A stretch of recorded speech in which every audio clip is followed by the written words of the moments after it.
Hello, dear friends. Today we'll discuss five tasks in Python, and here purpose is to strengthen our understanding and proficiency in working with fundamental Python concepts, specifically lists, functions, strings, loops, etc. So let's start with first task. Requirements are like this: write a program that prompts the user for numbers until they enter the command exit. Upon receiving the exit command, the program should compute and display total count, average, maximum, minimum, and median of numbers. Make sure to allow the user to enter multiple values separated by spaces in a single input line. Print error messages for invalid inputs and ignore those inputs. Don't forget to use of functions for better organization and good readability. So I have already completed the code and I will explain line by line all details, all points here. Initially, we call, let's say, main function. So of course, the program first will execute main function here. But before starting main function explanations, let's start with this line. What is this line? From typing import list optional tick union. So this is type hints. What does type hints mean?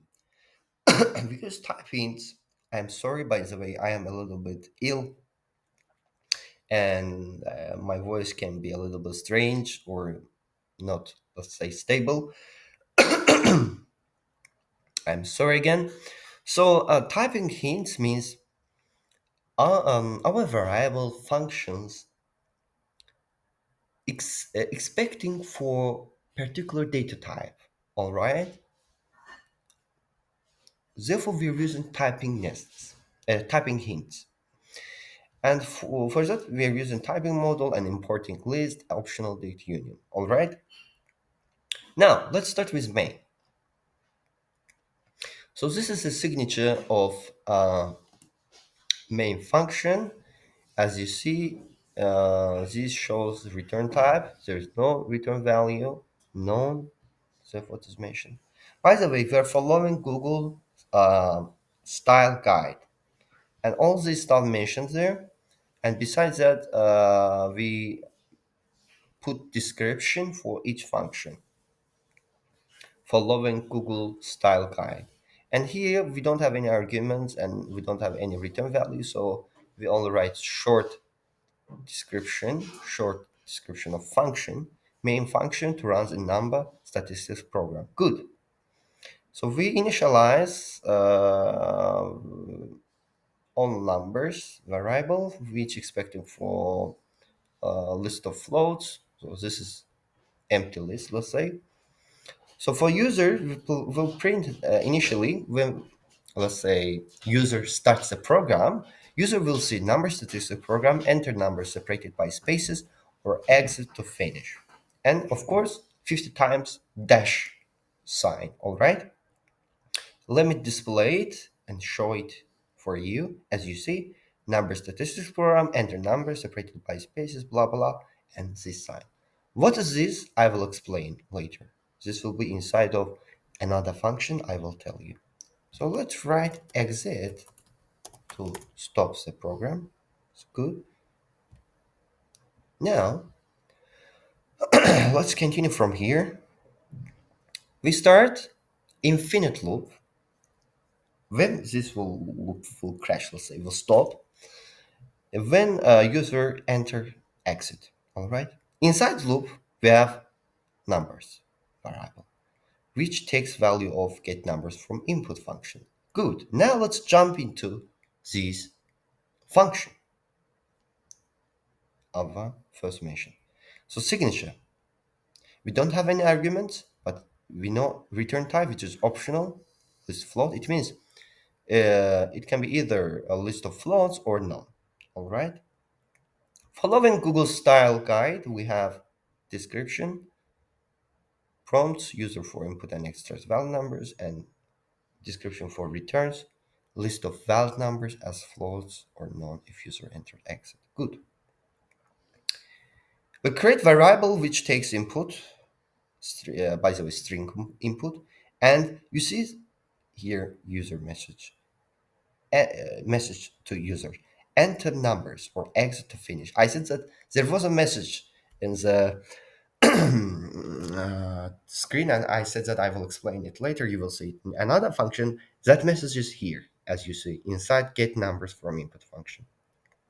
And here we use strip string method. The reason is middle, general, let's say, what does strip method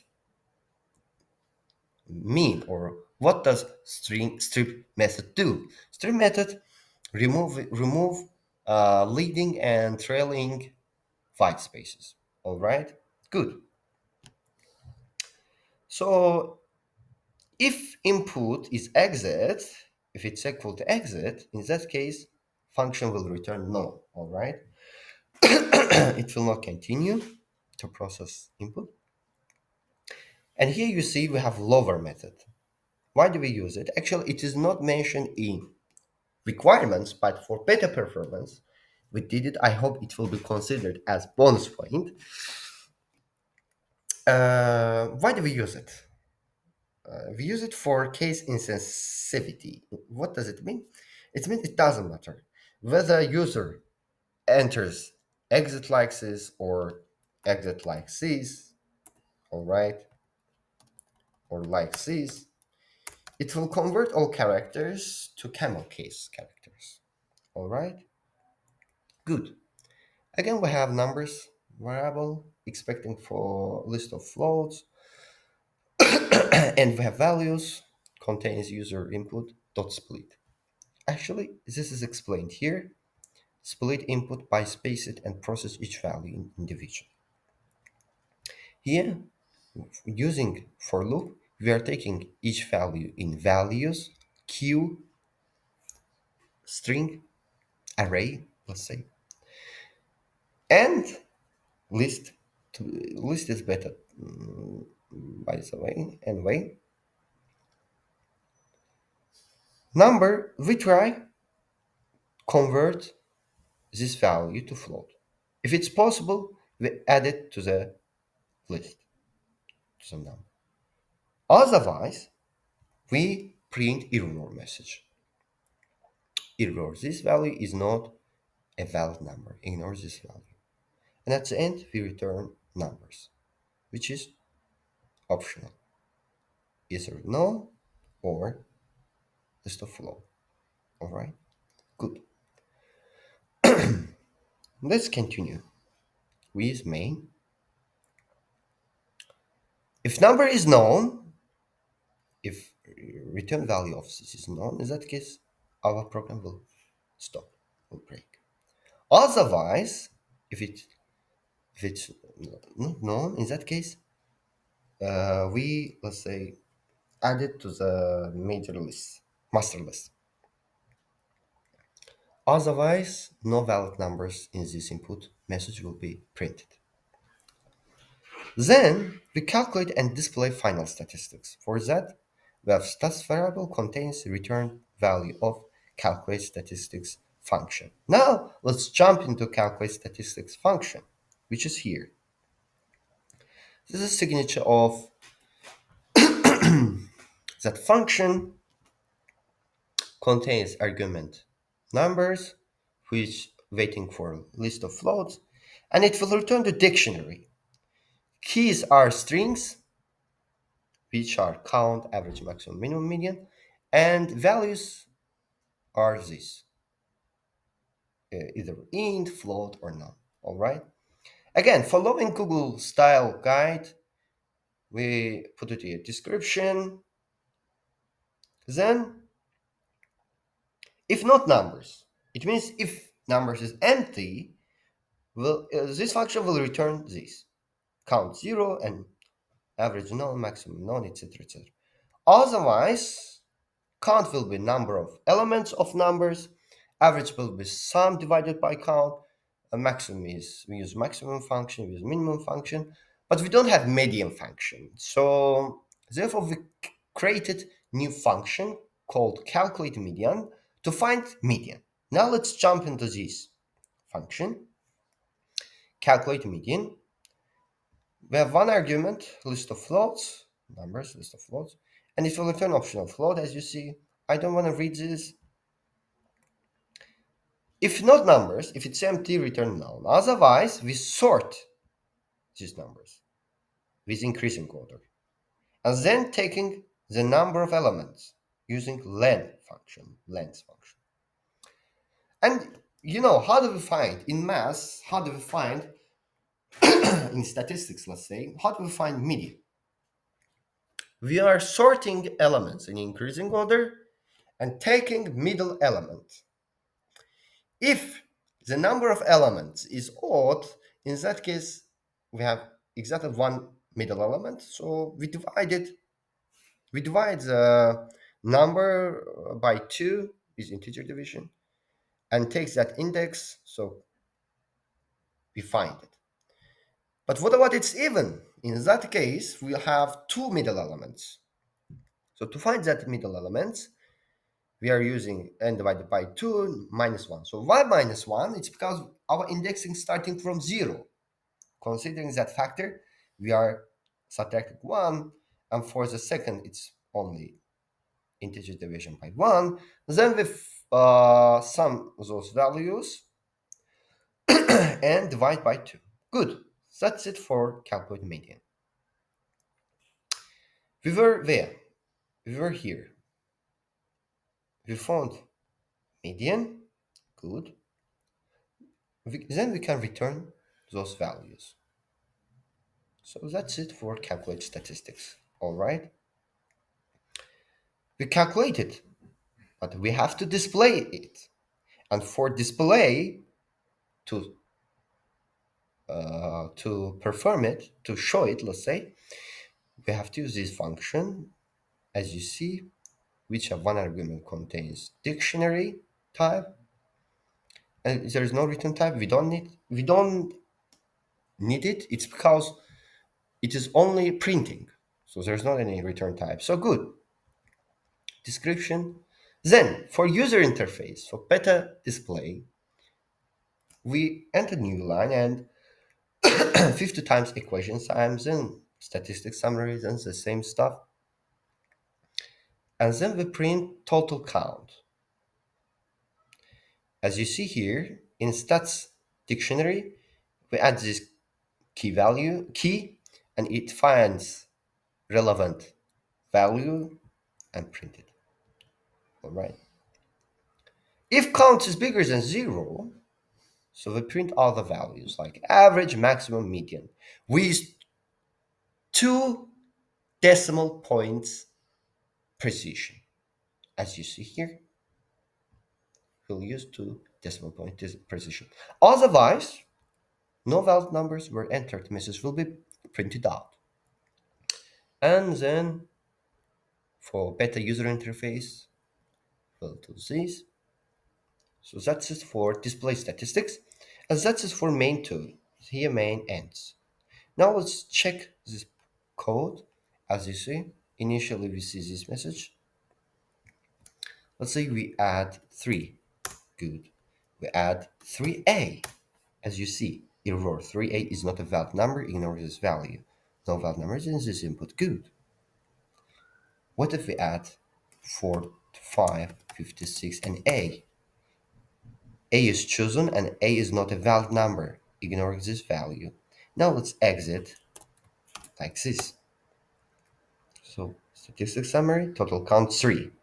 So first here and 2 of them is here.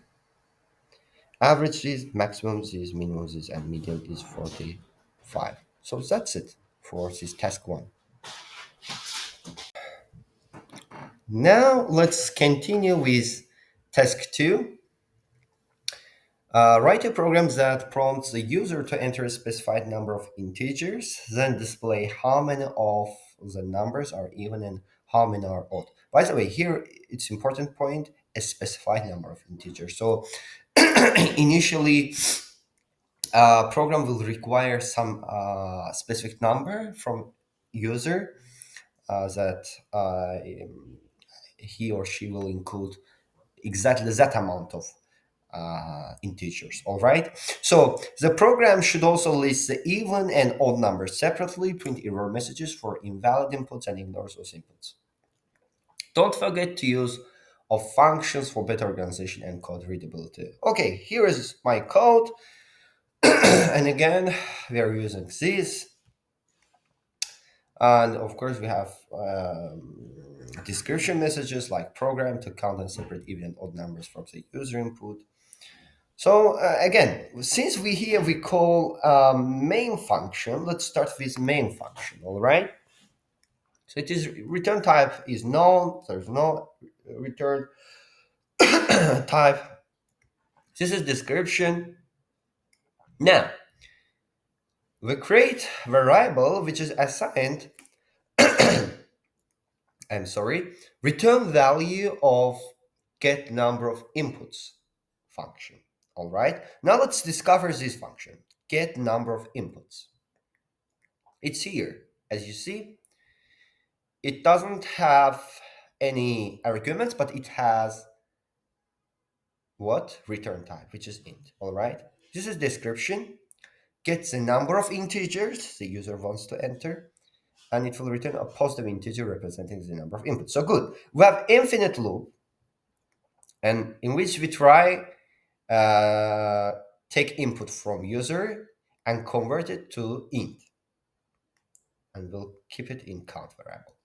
And if count is less than or equal to 0, we'll print out error, please enter a positive integer message. This is our error message. And then we'll continue, like coming here and starting loop again. Then at the end, otherwise, let's say we'll return count. And we have one more error, which is error, please enter a valid positive integer.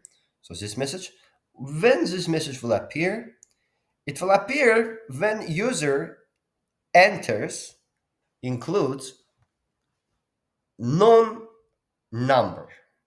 What I mean by saying non-number, it means like letters, other signs, slash, dash, etc. All right, good. So that's it for that function. Let's continue with main. We were here, and then we create a new variable called numbers, and it will be return type of get integers. So let's discover this new function, get integers. Where is it? It's here. It has one argument called count, int type, of course, and we are expecting what? List of integers as return value. So this is description, gets a specified number of integers from the user in one line, and arguments count the number of integers to collect. Return is a list of valid integers entered by the user. I talked actually about this. So we have numbers, which is list of integers, and we have attempt 0. So by the way, what's this attempt? Why do we use this variable? Actually, it is not mentioned in the instruction, but we added for better performance. What does it do exactly? When user attempts a lot of unsuccessful tries, attempts, then program will stop. And that limit is, in our case, it's 3. We can increase it or decrease it. All right? Otherwise, the program will run infinitely. All right? Infinite time. Amount of time. So therefore, what do? We are adding these. So we have loop, while loop here. It takes two, let's say, conditions. Here include um, the the number of elements of numbers should be less than count, of course, and attempt should be less than 3. And in that case, we'll try get input from user. By the way, this input will be as string, and user will see this message. Enter, for example, 5 integers separated by spaces. Then we'll split them, all right? And If the number of elements of input values is not equal to count, it should be equal to actually. So if it shouldn't, I mean, if it's not, in that case, we'll print out error message, which is please enter exactly, for example, five number of numbers separated by spaces. And we'll increase attempts. It's because it is already unsuccessful attempt. All right? And then we'll continue, like loop will start again. If not, so we come here, valid numbers, new variable, which is list of integers. And we have flag variable here, which is false. Why do we use it? I will tell in a few seconds, all right? So we have loop, which takes each element of input values and try convert it to int data type. If it's possible, it appended to valid numbers. It added to this list. Otherwise, we print out error message. Error, for example, a is not a valid integer, or I don't know, -3 is not a valid integer. So, and here we'll need flag variable. Has error will be true. So we have error here. And then we'll break. And we'll use it here. If has error, so has error is true, all right. Not true, it means false. So this will not be executed. But if it's false, not false will be true. In that case, we'll assign numbers, what? Valid numbers. So we, let's say, collects these numbers in valid numbers, then takes those numbers, give to this variable, all right? Otherwise, we increase attempt 1. It's because it's also unsuccessful attempt. One more thing here, we have one more error message for unexpected input error. Good. And if this appears, if this happens, the loop will break. All right. At the end, the function will return numbers. Good. So, so we were here. Numbers is equal to get integers count. So after that, if not numbers, what does it mean not numbers? It means numbers is empty. If empty, so we'll print out again error message. Failed to collect valid inputs after multiple attempts, exiting, and will return. All right. So then classify numbers. And in instruction, it is required to show even and odd numbers. So we should classify them. And to classify them, we use classify numbers function. Now let's discover that function. It's here. Where is it? Okay, it's here. So this is signature of the function. Def classify numbers. We have one argument, which is numbers, contains list of integers, and it will return tuple of these two lists. All right. This is description. I don't want to read it. And we have even and odd numbers, as you see here, which are list. Okay, list of int. And for each element of numbers, we are checking. If it's even, then we added even numbers. Otherwise, we added odd numbers. And at the end, it returns. Okay, good. And the last part of main, you see, we have display results function. We are taking these two tuples and display it. To list, I'm sorry, to list with display. So as you see from its name, it displays the results. This description describes it. What will it display? Results. But before results, we have new line, as you see. Then we have total even numbers and showing those numbers, total odd numbers and showing them. So for numbers, as you see, we're using length function to find the number of elements. So that's it for this exercise. Actually, let's run and see some examples. We are writing A. You see, please enter valid positive integer, -3. Please enter positive integer. Let's add 2. enter two integers separated by spaces. I add 23 and a. So a is not a valid integer. Again, 23 and 24. Now we can see our results. Total even number is 1, which is 24, and total number is 1, which is 23. So that's it for this exercise. Now let's pass to task 3.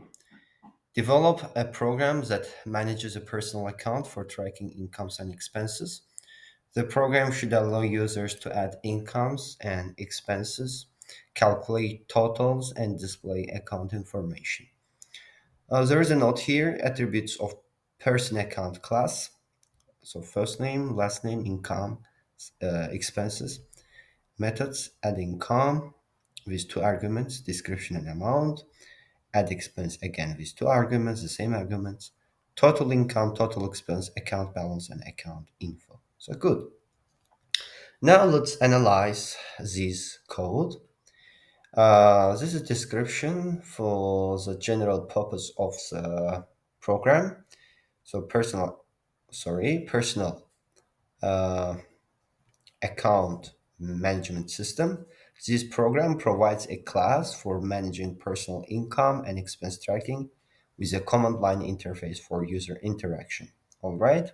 So again, for type hints, we write this line as it's in previous tasks.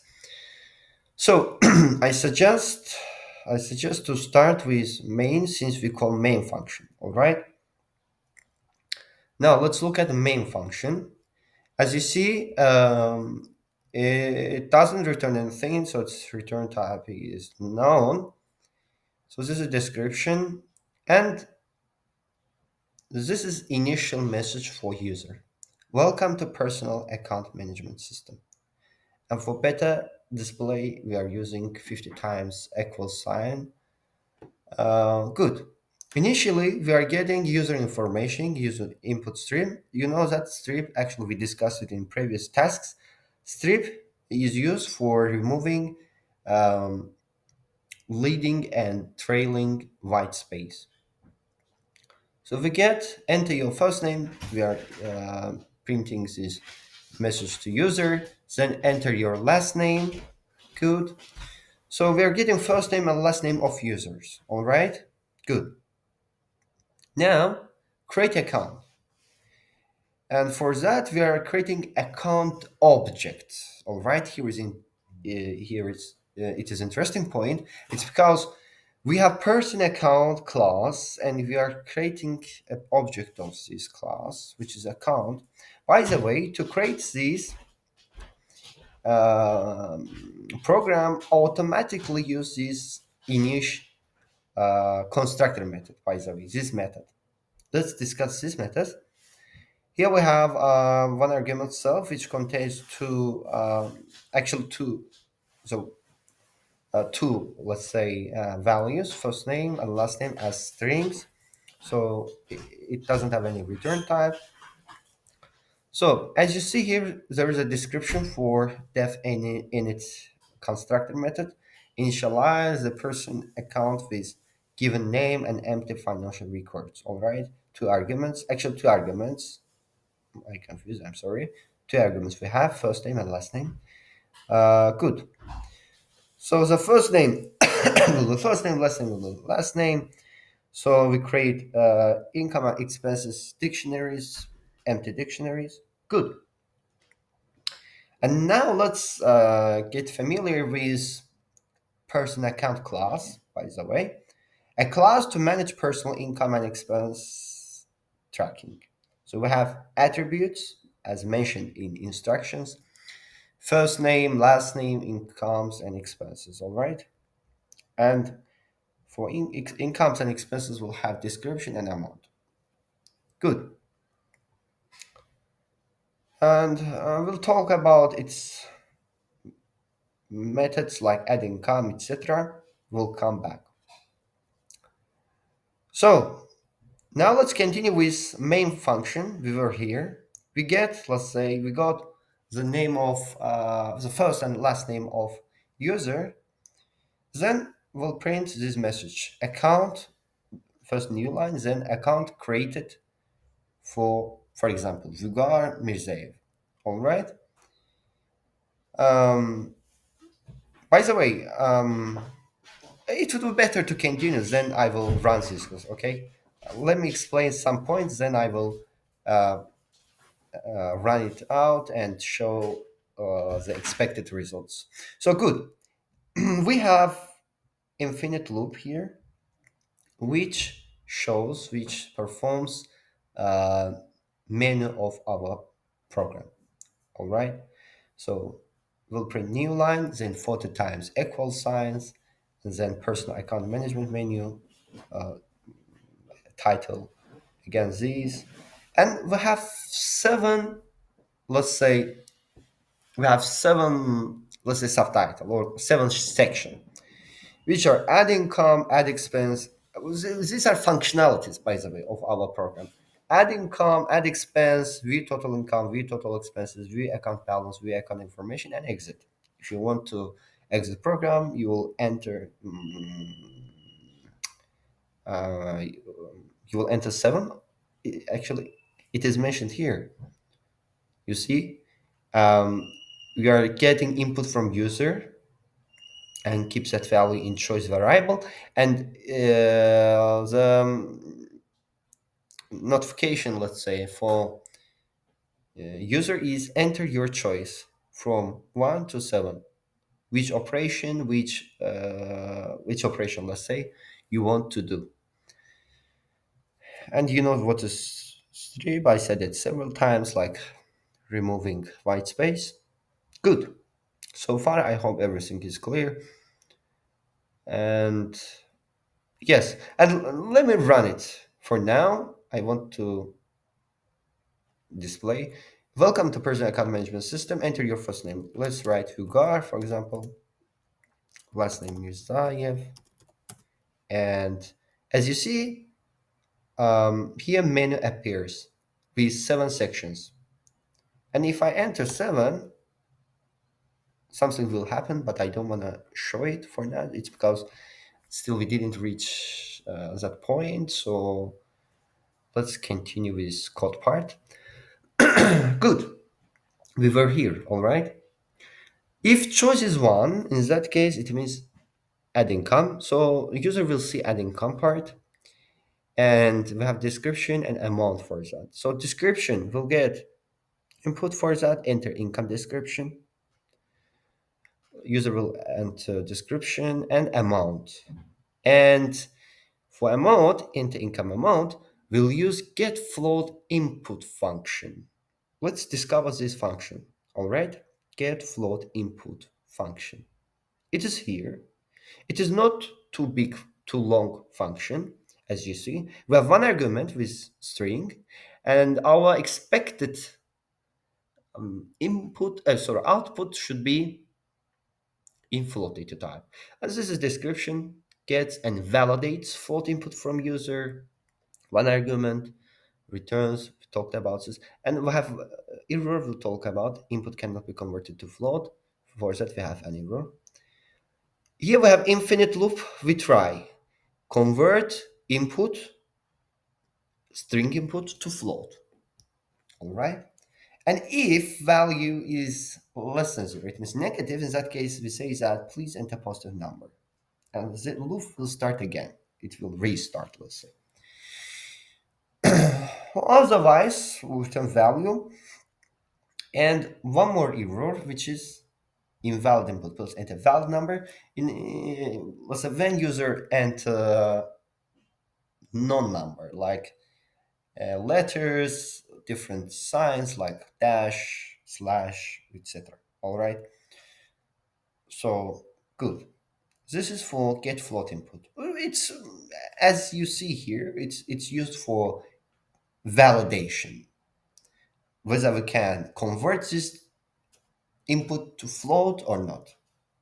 So for further operations. All right.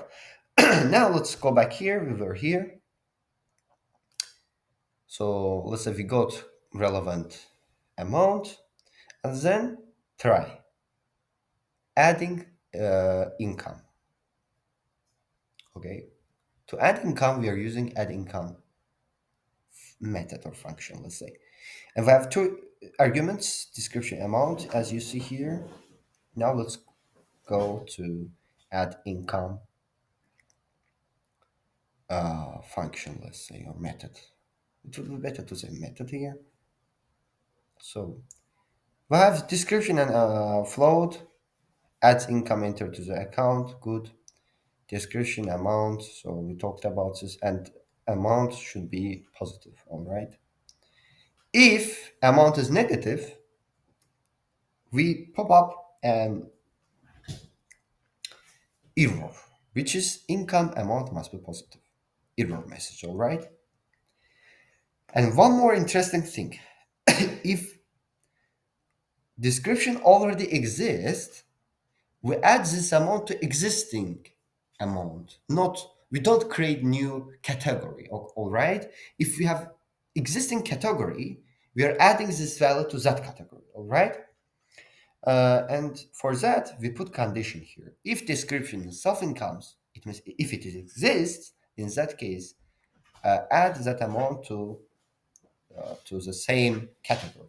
Otherwise, create new category and assign that amount to that category. So that's it for add income method or function, let's say. So we did this print income, okay, description of this, let's say income of freelancer work of $2,000 added successfully. All right, this is like this. Otherwise, we have error message like this. So for the first option, we explained add income. What about add expense? It follows the same logic, nothing new actually.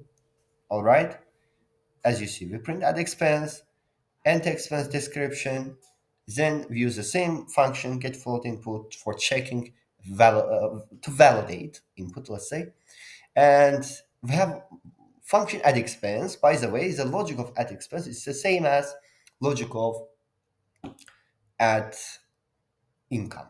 Now let's look at that function. Where is it? Add expense. Add expense, yes, add expense. You see two arguments. If it's negative, expense must be positive error message. Otherwise, if we have the same category, existing category, we add that amount to the relevant, to adequate, let's say, category. Otherwise, we create new category and add to that category. All right. So good. So the second section is also clear. Now we talked about these. Okay. Again, expense. Let's say I don't know.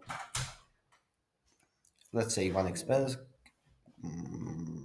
facility utilities, for example. Expense utilities of 500,000 added successful. All right. And if there's error, we have error message. So good. What about choice three? V total income. If choice is three, again we print total income. By the way, after new line, so we have dash backslash n, which is new line character, and then we print total income. And for total income, we have total income function. By the way, we'll print it here, also here in all points. We are printing with 2 decimal points precision. All right. So let's look at total income function. Where is it? Total income.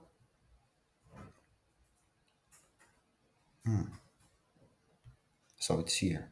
So what does it mean in English? Let's say total income. It means sum of all our incomes. So we'll sum them.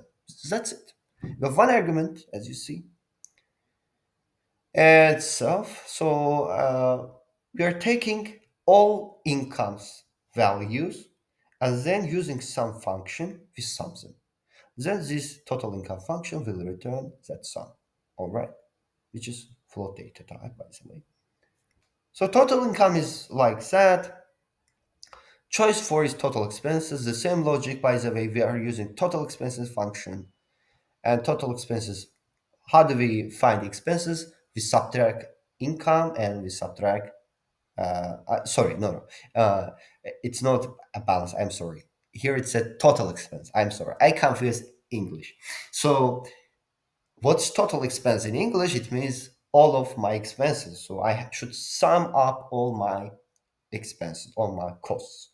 So here we are taking expenses values and summing them up. So this function will return that value. So easy peasy. So let's continue. Total expenses, now account balance. Account balance, actually, I tried to explain it beforehand. Now we reach that point. Account balance. To find the account balance, I have to subtract my income and expenses. And for that, we have account balance function. Now let's call that function account balance. Where is it? Account balance. Okay, it's here. We have one argument. We subtract total income and total expenses. So that's it. So now we know account balance, good. If this balance is bigger than or equal to zero, in that case, right, account balance is this, surplus. Otherwise, if it's negative, with finance term, we say is deficit. All right, we mention deficit. If it's negative, it means deficit. So good, surplus and deficit. Good. What if it's six? View account information. Now let's look at six. If it's six, we print account information and then we use account info function. Now let's look through, let's discover account info function. So again, it is return type should be string. Let's look at its description. Generates a formatted string with account information. Yes. Return string, we talked about that. So we have info lines. Account holder, here, name and surname will appear. Then total income with two decimal points the precision, total expenses, account balance, and then we have income details. And here we have to do some operations. Now let's look at those operations. If something comes, it means if it exists, in that case, we are taking each, let's say, item in these incomes, each of the description and amount, and appending it to the to our list, right? No, yeah, list. The list, appending them, description, amount, good. Otherwise, we print this message, no income records.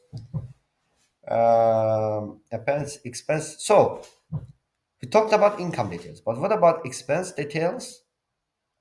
For expense, this is the same logic again. We are taking all expenses and taking each element of this expenses dictionary, which where we'll have description and amount, then adding them to the info lines. All right. If no, in this case, no expense records, and at the end we join them to a single string. All right. Good. Easy. So yes, account information, and seven is the exit. If it's seven, we print thank you for using personal account management and goodbye, then breaks the program. All right. And we have else case where user choose, for example, numbers out of this range, like 8, 11, -5, etc. We say that invalid choice plus enter number between 1, 7. You see? Easy peasy, lemon squeezy. So this is so understandable, let's say, code. And I assume that's it. All right. I hope we covered all methods, functions here. Let me look through again. Yes, we talked about each of them. So good. Now let's test. Let's actually continue our test. If you choose 7 and click enter, you see that thank you for using personal account management system. Let's try again. I write Rukar. Anyway, Mirza, let's write. Enter. Account created for Uyghur Mirza. Add income at, so I will add income. So one, income description, freelance, amount, let's say $400. So you see, income, freelance of 400 added successfully. Let's say expenses two. Let's say I bought a cup of coffee. Enter expense, let's say $5. Enter your choice. Now I want to see account information. Now 6. You see here, account information. Account holder, regular Mirza, total income this, expenses, account balance this, income details, freelance, expense details, a cup of coffee. Good. That's perfect. It works as we expected. So let's progress with task 4. Write a program to check whether a given string is a mirror string. A string is considered a mirror if the first half of the string is equal to the reverse of the second half. If the string has an odd length, ignore the middle character when performing the check. If the string has an even length, then check the two equal halves. Do not forget to use our functions for better organization and code readability. So now let's discover my code. Here, this is a description of the program which mentions the purpose of the program. Mirrored string checker. This program checks whether a given string is a mirror string. A string is considered mirrored if the first half is equal to the reverse of the second half. For odd length strings, the middle character is ignored. All right, it just mentions the required instructions, let's say. Now, since we call main function, so let's start with main function, all right? Again, return type is known. This is clear. And we try get user input, and we'll keep that value in text. So now let's deduce get user input, all right? It's here. Our, let's say, return type will be string. All right. We are getting input from user. And by the way, we print this message, enter string to check if it's mirrored. And we'll get that input without white space due to this function. Good. Then we have result, which is the return value of is mirror string text. So now let's discover this function. By the way, this will be Boolean. Yes, as you see here, the return type is Boolean, but argument is string data type. This will check whether it is mirrored or not. We have one argument. So there are examples. For example, we have Abba. Half of the string is this, AB, and reverse will be BA. So exactly BA. So it is true. It is mirrored. So the number of characters is odd. So we don't consider this. We consider these. Sorry. Consider the first two characters, AB. Reverse will be BA. And as you see, it's same. So true. But here, again, We don't consider these. We take HE. Reverse should be EH, but here it is LO. So that's wrong, false. Now, if not text, it means if it's empty, it will return true, by the way. If it's empty, it's also considered. In our example, code, it's also considered mirrored. So we are taking lengths of given input, number of characters using length function. Then to find midpoint, we divide it by 2 with integer division, by the way. This is important. Why? Here, by the way, it doesn't matter whether it's even or odd. Imagine if it's 5, 5 divided by 2 will be 2. If it's 4, again, 4 divided by 2 is 2. Here we don't consider midpoint when it's odd, as you see. All right? I skip these comments. Again, for first half, so we are using slicing, you see. We are taking all characters till midpoint. For second half, we are taking, starting from character after midpoint. For that, we should subtract midpoint from length, you see. From that point to the end of the string, all right? So this is first half and this is second half. If first half is equal to reverse of, by the way, this is used for reverse. Reverse of second half, if they are equal, so it is mirroring. It's true. If they are not equal, this will be false. Okay? Why? It's because our return type is Boolean, as you see here. So good. And yes, is mirrored. Then we display the result, because we have two arguments, text and result. For display, if it's mirrored, we'll print. This string is a mirrored string. Otherwise, is not a mirrored string. As you see, this is only used for to display, to print out. By the way, we have error handling code lines here. What is this? What is this? Let's say keyboard interrupt. Program interrupted by user. Goodbye. So this message will appear, but when will it appear? When user, let's say, write hello and then click Control C. In that case, this message will appear. And we have end of line error, by the way, when user click Control D or Control Z. In that case, this message will appear. End of input reach. Goodbye. All right. Let's run and see.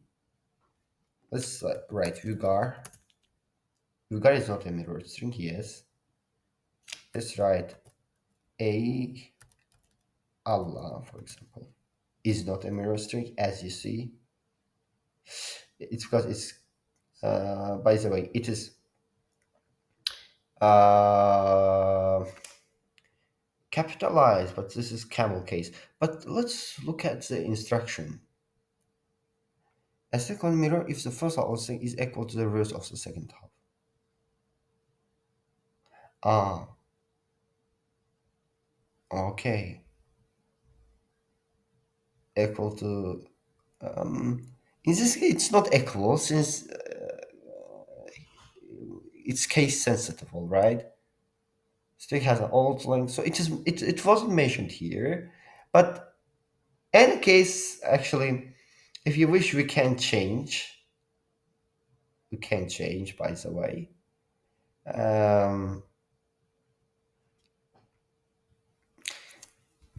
You remember we used the function lower in our previous tasks. Actually, we can apply the same logic here. All right. Let's try, by the way. I will try it here. First half is second half. Let's write like that. If first half lower is equal to second half lower, then do this. Let's try whether it works or not. Allah is mirrored string, as you see. Why? It's because A, L, L, A. So this is the same, but this is not case sensitive. This is case insensitive. It's better to use this. All right, it's better to use this. Although it wasn't mentioned, but it would be better to use this. If the string has also we did this good, we did. So that's it. By the way, for main function, we completed the main function. We covered all these functions. So that's it. By the way, I didn't show the exception cases like Control D.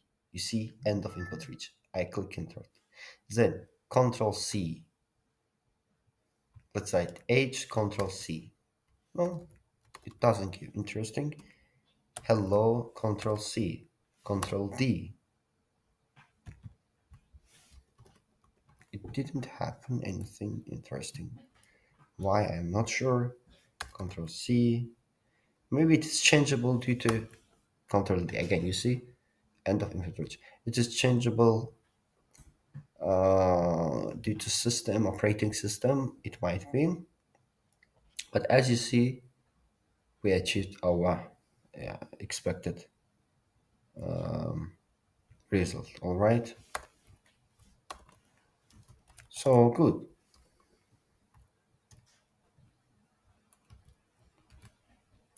So 5 6. So is not a mirror string. So good. That's it.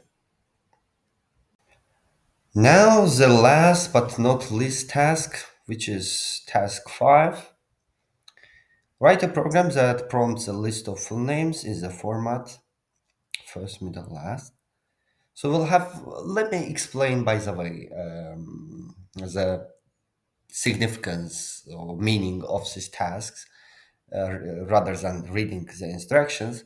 We are given the full name, which may contain prefixes like this, Dr., Mr., Mrs., then first, middle, last name, and also suffixes like gr, sr, etc. And we have to, let's say, regulate this name. Like if we are given full name, we have to replace middle name with its capital letter. For others, we have to keep the standard form. Like if it's doctor, it should be doctor. Like let's look at this example. Let's say Dr. John Michael Doe. So it should be Dr. John M. Doe. So that's it. So good. We are required to do this. Now let's continue this code. So this is description of our program, name processing model, without user input. I will mention this to let's say to perform that our expected result let's say was achieved. I will use test names here approximately, not approximately, even all cases, not all cases, actually we can increase these middle names, approximately all cases included, were included. All right. So to test our code, we'll use this for all cases, whether it works correctly or not. But also we can try user input. So anyway, now let's look at line by line. Again, we are using type hints. We have function called identify name parts. Argument is full name as string, but result will be tuple of three arguments. As you see here, the description of function noted identifies prefixes, name parts, and suffixes in a full name. All right. We have we have, let's say, prefixes and suffixes. All right. We'll compare with it, but besides that, we'll do some option, let's say, stuff here. I will talk about it. Anyway, let's say we have words variable here which contains full name, but we split. We Extract, we remove, omit, let's say, white spaces. Good. If words is empty, so it will return this empty. Then we have prefix parts. Good. We create while if words and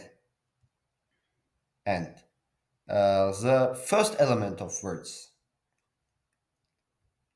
exist in prefixes. Here we have prefixes, right? Doctor, Mr., Mrs., Miss, Professor. If it, etc. If it exists here, so in that case, what we'll do, we'll append it to what prefix parts to this variable, right? To this list, and yes, we'll take it and add it here. For suffix, we apply the same logic. Again, we are looking for a suffix from here, and if we find it, in that case, what do? We add it to suffix parts list. Good. And at the end, we join them to the single string. This line means code lines explains that. At the end, return word, prefix, part, suffix. Here we, let's say, split it full name into three parts. Words which contain name part, let's say, then prefix part and suffix part. So good. Now let's identify whether our name has middle name or not. As therefore we use has middle name function, which has one argument contains name parts. And its return type is Boolean, whether it's true or not, as you see. Determines if the name has a yes. So if the length of our name is less than 3, there is no middle name. We know that when middle name exists, there is first name, last name, 2. And if in the middle there is a name, so it's called middle name. So generally the number of words should be 3 at least. But if it's less than 3, it means it doesn't exist. If it's equal to 3, in that case, middle name will equal to name parts index 1. Considering indexing starting from 0, 0, 1, 2. So middle will be 1. So good. What if it's more than 1? Length is more than 1. So in that case, okay, we'll have more than one middle name. All right? We'll return it. And it will return true. So good. Now, one more function called process single name. Take one argument as strict data type and will return string. This processes a single full name according to the specified rules. Again, we are taking name without white spaces, and if it's empty, return name. Then name part prefix process. Okay, identify name parts function. We covered it, right? We covered it here. Identify process name. We were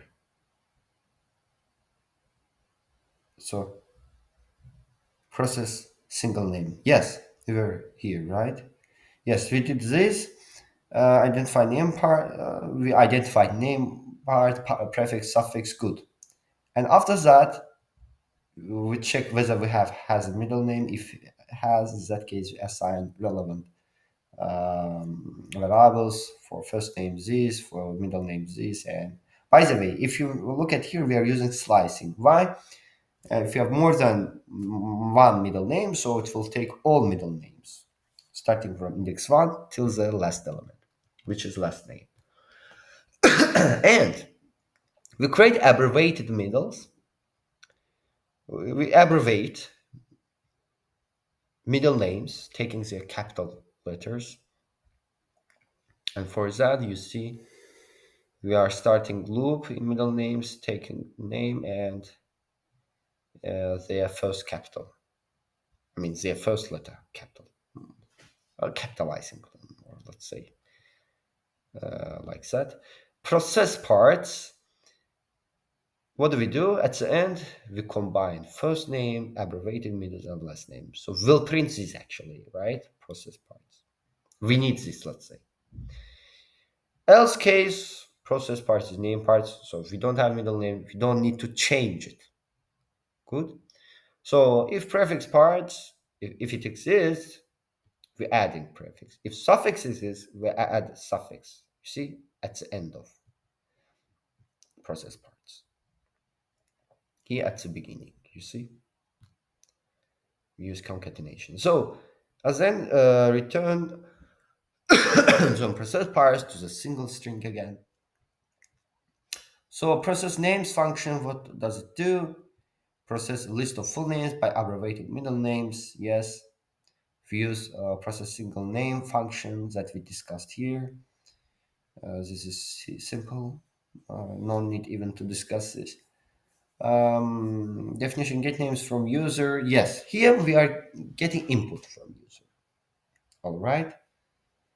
Uh, enter names one per line. Press enter twice when okay when the user finish, it should print enter twice. So we have names variable list. We start infinite while loop and take user input.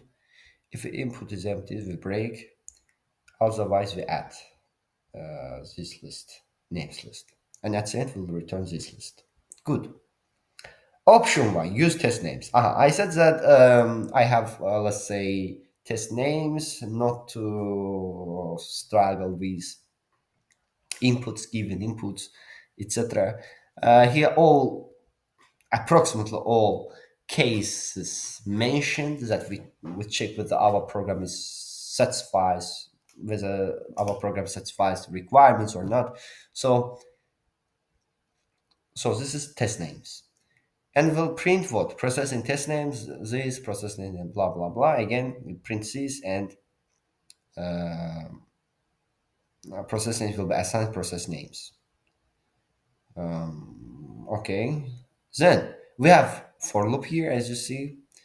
We use this zip test names, process names with two arguments, original processed.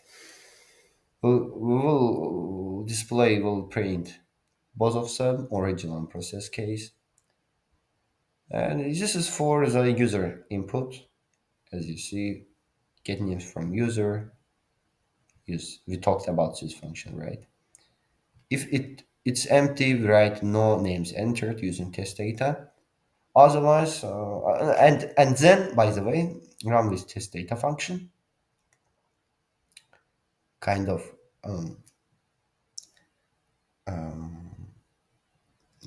it's called recursion. Recursion. Then return. Processing your names. Process names, process names. Okay, good. The same stuff again. By the way, here I commented run with test data. It's because I want to perform how we include input, how do we enter input. Let's write, for example, Mr. Bulgar Mirza here.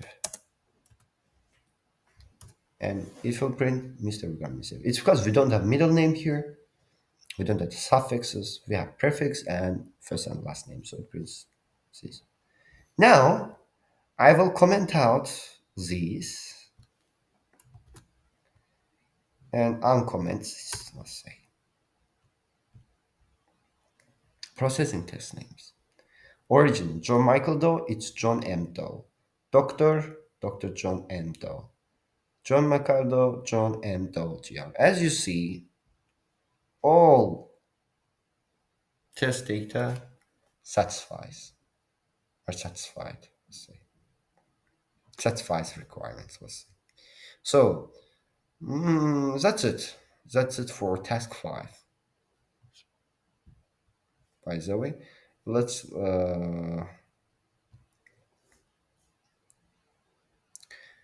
it's better to, let's say, uncomment this as a default case.